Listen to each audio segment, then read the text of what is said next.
就这前几天，我在跟我朋友聊天，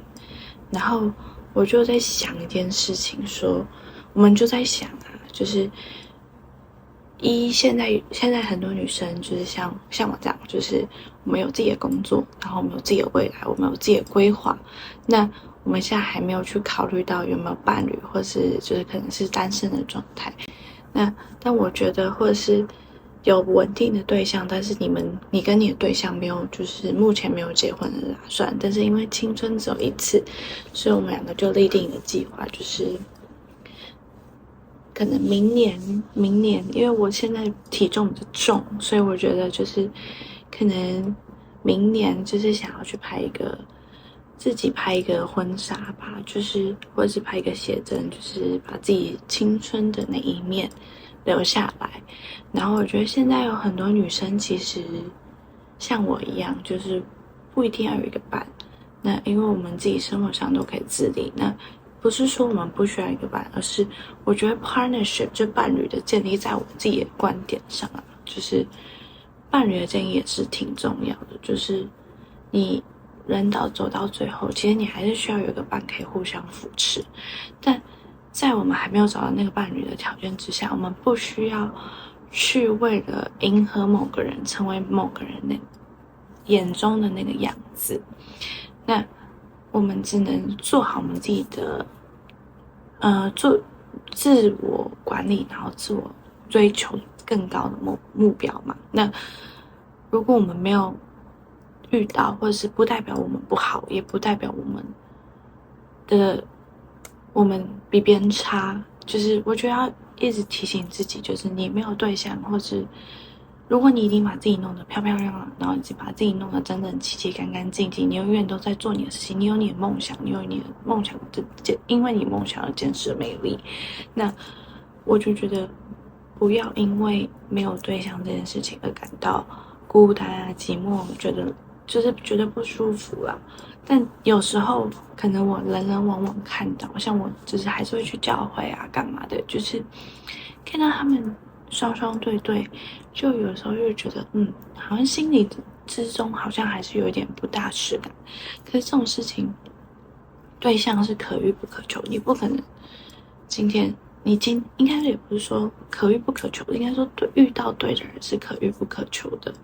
你今天真的想要一个伴侣，那你社交软体滑，也不是说真的全部社交软体都不能找到就是真的对象，但是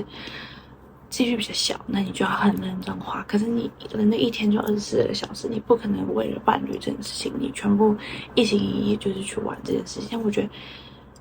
每个人都有每个人生经历的事情，那有些人需要伴侣，有些人遇到伴侣，那可以一起努力。那有些人是自己一个人，我觉得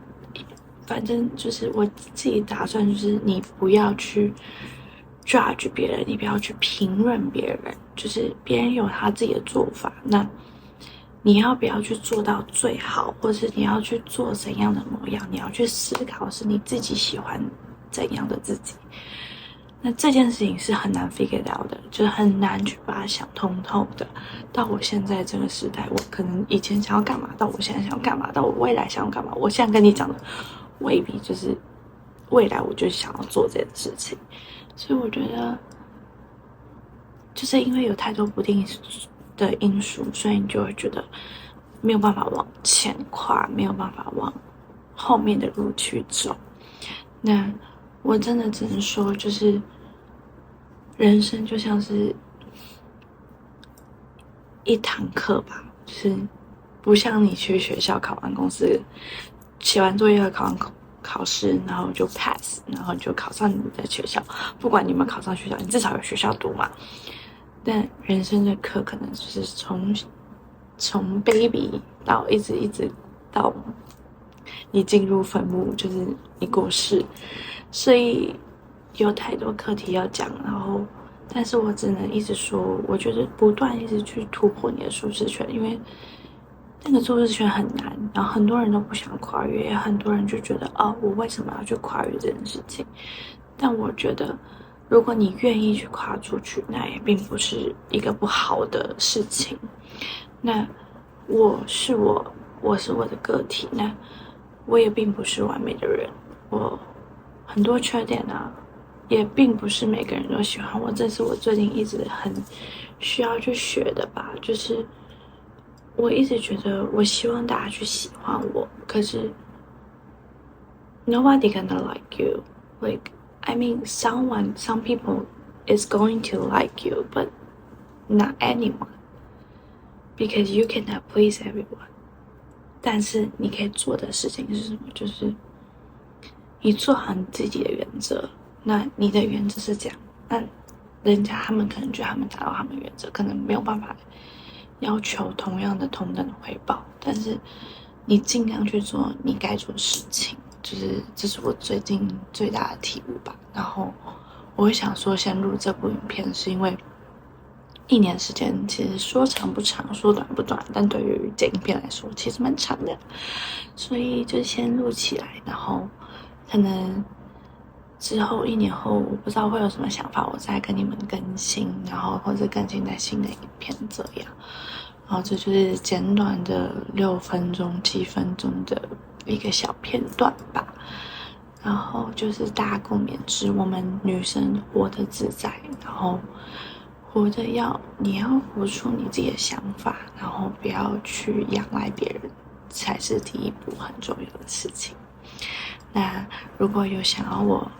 讲什么，就是可能关于美国啊、留学啊，或者什么事情都可以留言，然后如果我看到，我觉得都会去看，然后想要我分享什么，我也都会去分享。那我们下次影片见喽，拜拜。